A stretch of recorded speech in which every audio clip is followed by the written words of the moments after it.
Good morning, everyone. Welcome back to the Namaste experience here at Namaste Village in Ajijic, Mexico. You are here with us, whether you're here or not. Where else could you possibly be but right here in this holy instant? And we're going to talk about that holy instant today. But I want to begin.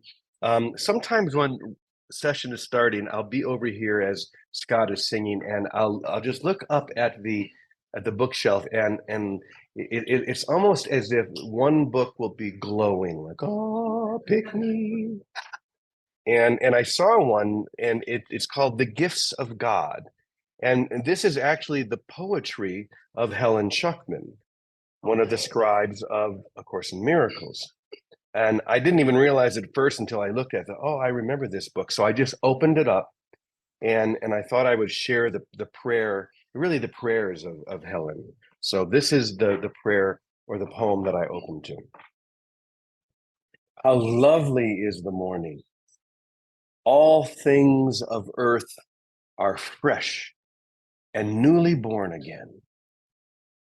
The ravages that seemed to wear away the newness in which yesterday began have been restored. The world's recovery shines on each blade of grass and every leaf that sings again of morning. And God's voice calls to his holy, perfect child to make another choice. To make another choice. To choose again. This is one of the primary messages of Jesus in the Course. Choose again. You've made a choice and have continued to make choices that have led you down a path where the unreal seems real. But you can choose again, because at every moment there is an off-ramp. There is another path that you can take. And when you do, you realize that you are no different than the angels themselves. But it's only when you take the right path, when you're walking toward reality rather than away. So the question that I wanted to ask is, what do you think it is that makes you different from the angels or from the angelic realm? Is there anything in particular that seems to separate you? Maybe we could say, well, the angels never lost their holy focus on wholeness, their holy focus on wholeness, or heaven, right? Maybe that's one of the ways. Or maybe the angels simply don't get pulled in to the drama and the trauma that we are so subject to. Drama and trauma can only come if there's something that we think that we have lost or could lose, right? Something that we have of value, which we could lose. If you realize that there's nothing you could lose, including your idea of your body or your life, when you realize that you are whole and wholly protected, then how could drama or trauma ever enter into your mind? Because you would be able to just rest in every moment, knowing the perfection of that moment. You would be able to be present with everyone, rejoicing and celebrating their awakening, no matter what. Maybe those are some of the ways that we seem to be or think that we're different from the angelic realm. But the question then becomes, is that true?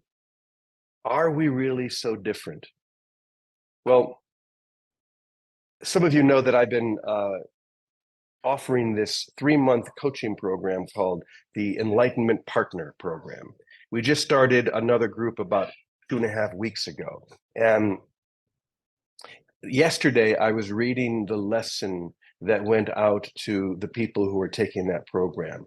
And I thought, this is perfect. This is one that I want to share with everyone, because it's all about the acceptance of yourself as an angel. An angel is really, in the end, is nothing more than an extension of the love and the loveliness of God that hasn't forgotten who it is. That's all you are. You are an extension of the love and the loveliness of God. The only difference is that there has been a little glitch in the mind, a glitch that creates something else that starts with a G. Anybody figure it out? What's the glitch all about? Guilt.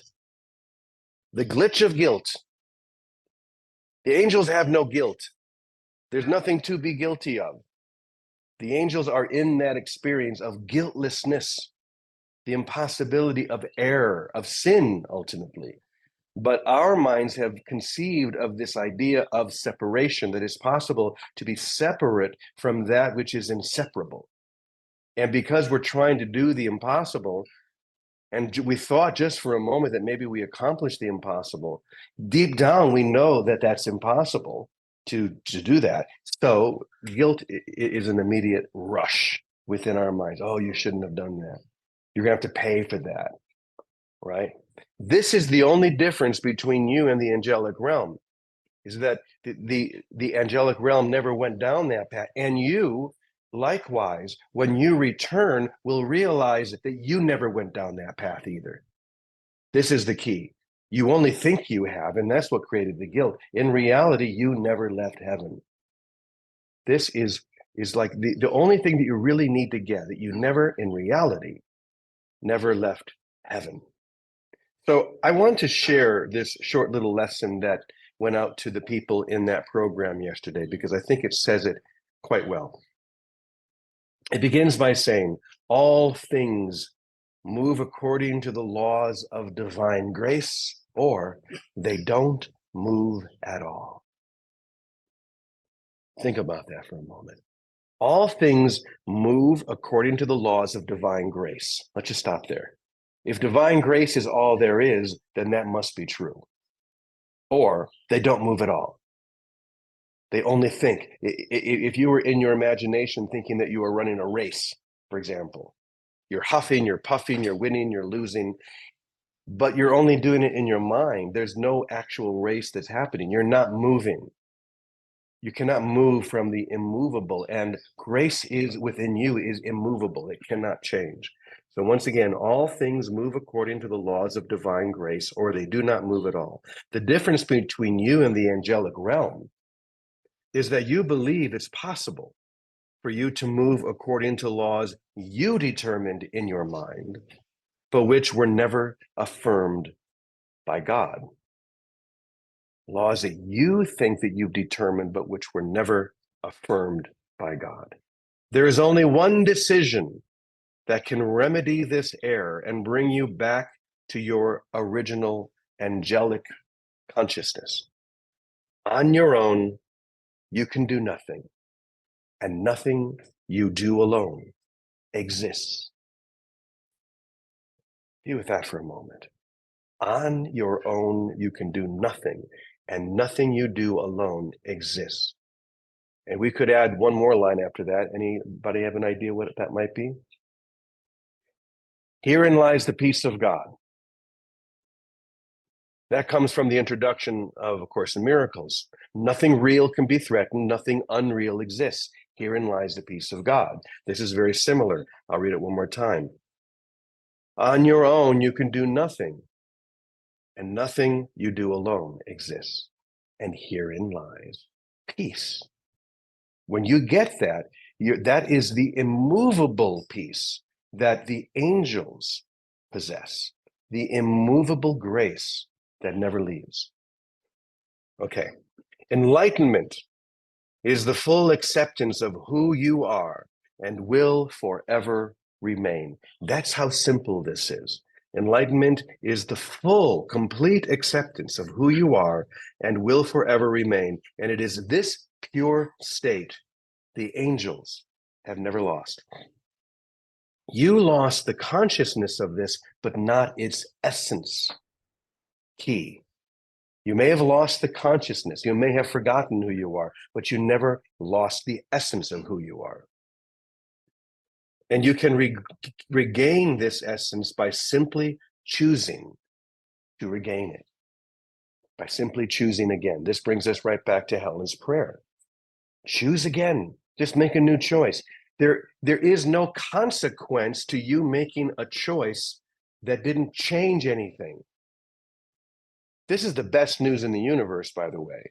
You did make a choice to wander down a path that led nowhere, but it didn't change anything. Therefore, there's no consequence. That's why there's an off-ramp every step. You can leave that path of illusions and return to love anytime you want, because there's nothing to pay back. There's no consequence. There's no sin. Realizing that is what enlightenment is. You lost the consciousness of it, but not the essence, and you can regain this essence by simply choosing to regain it. Do you see how simple salvation is? It was your decision to leave heaven, but you can return anytime you choose. So choose now. Choose right now. The angels are waiting for you to rejoin the heavenly chorus.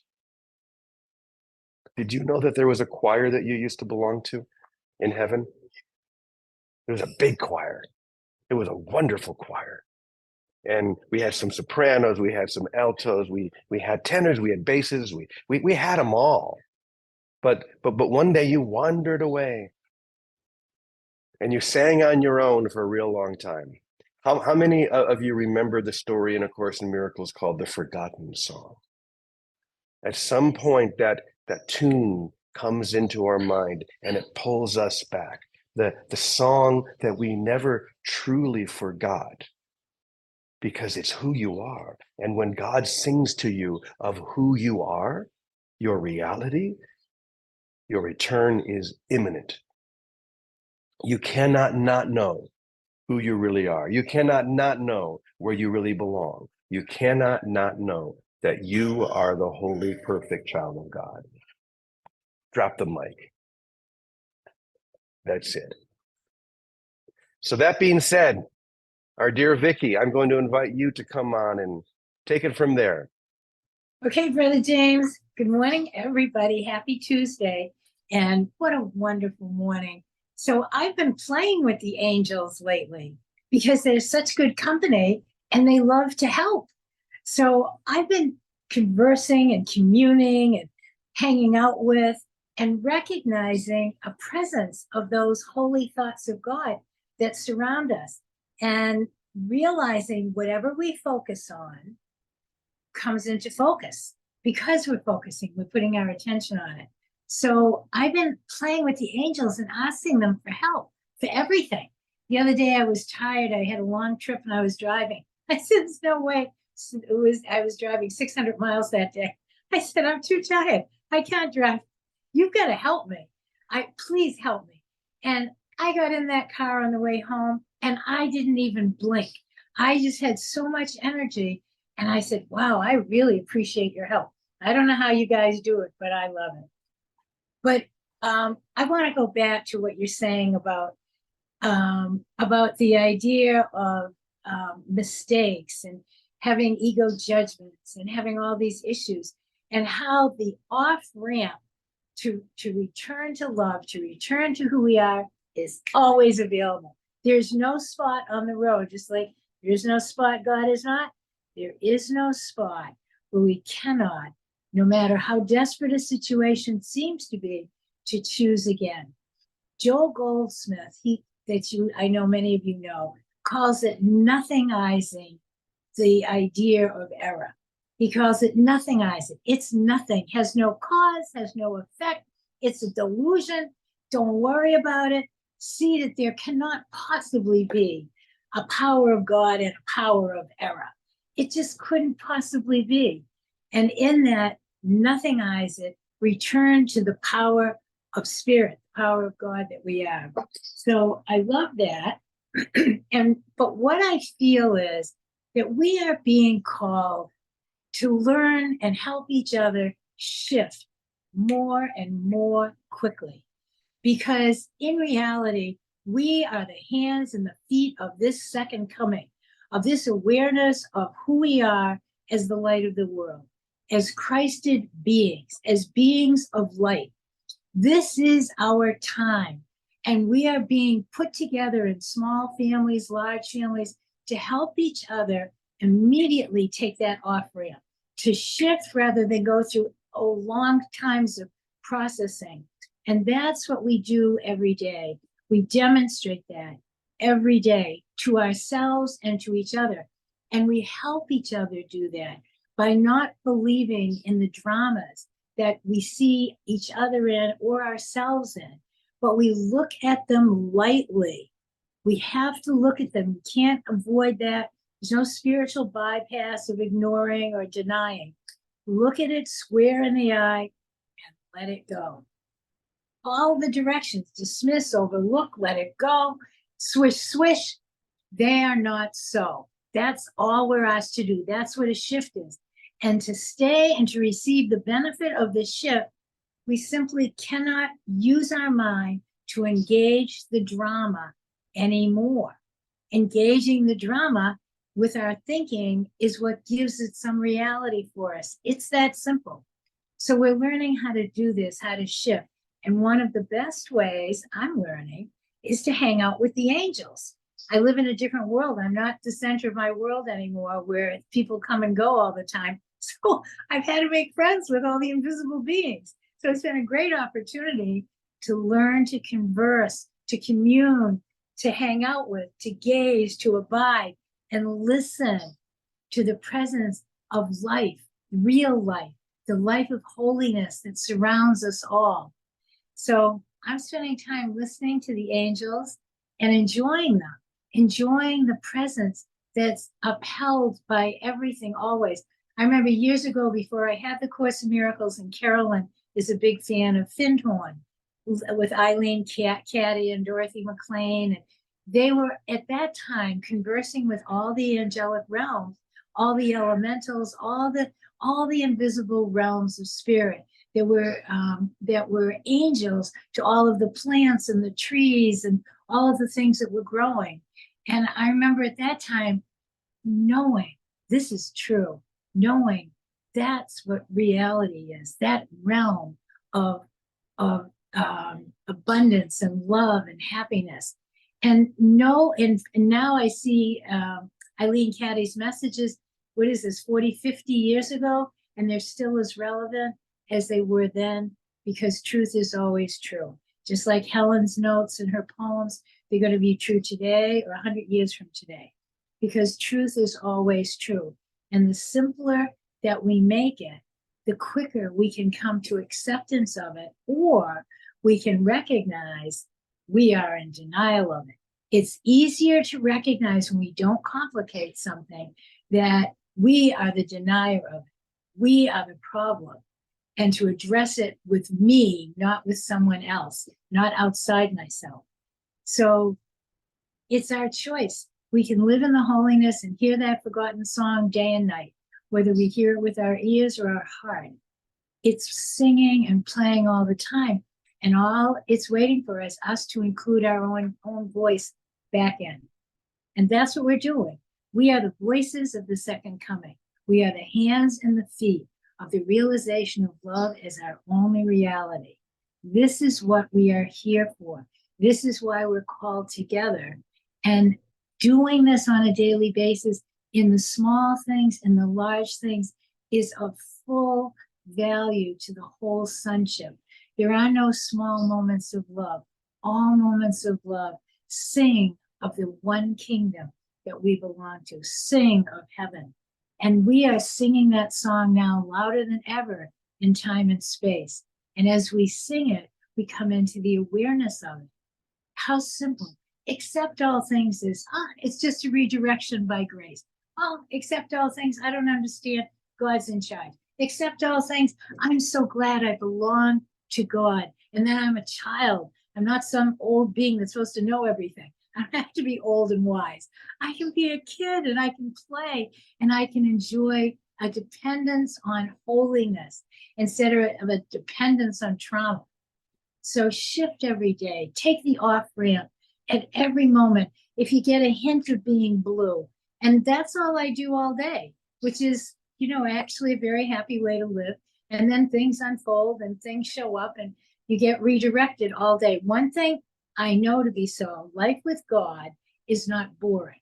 It doesn't get boring. And even when you live alone, somehow people come and go, things come and go, beings come and go. But it's very busy and happy busy. So keep singing and dancing and celebrating. Only rejoicing puts us fully where we belong. Celebration is the key to sustaining our awareness of who we are. There's no two ways about it. Can't sing, dance, tap your toes, and be miserable at the same time. So I love you all. Thank you, Brother James. Thanks, everyone. Thanks for being stable and steady and happy. Thank you. Thank you, Vicky. Wow.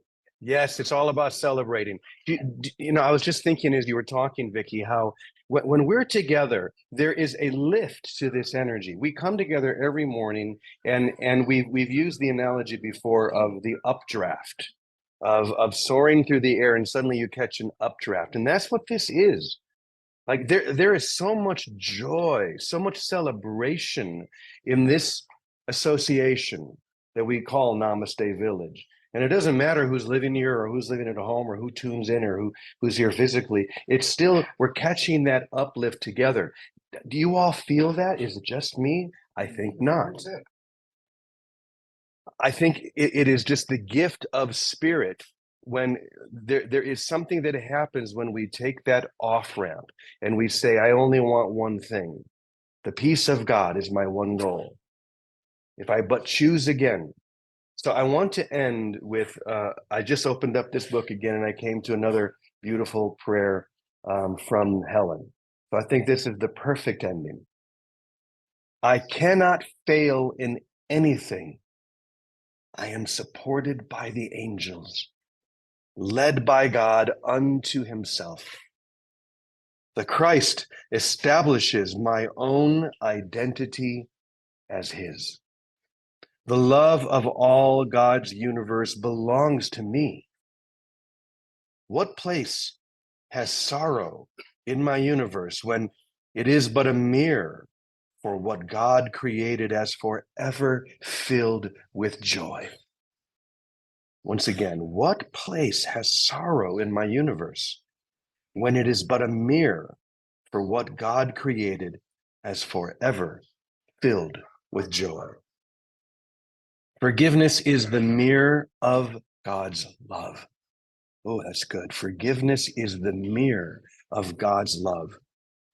To catch, or it is this I would hold out to him, to catch the dream of holiness he gives, and then to find that it is not a dream at all. Isn't that beautiful? So it's time to wake up, time to remember who you really are. It's time to let your wings spread. We've been holding them so tight. We've been trying to keep them hidden instead of letting them spread, not so that the world can see, but so that we can know who we are. And in knowing who I am, I see the same in each one of you every moment. And so we say together, Amen, amen, amen, y punto. En punto. Thanks, Love you all. everyone. What a beautiful day to begin today, whatever. Day by day. Thanks, Vicky. Love you all so much. We love you guys. Bye now. Bye-bye.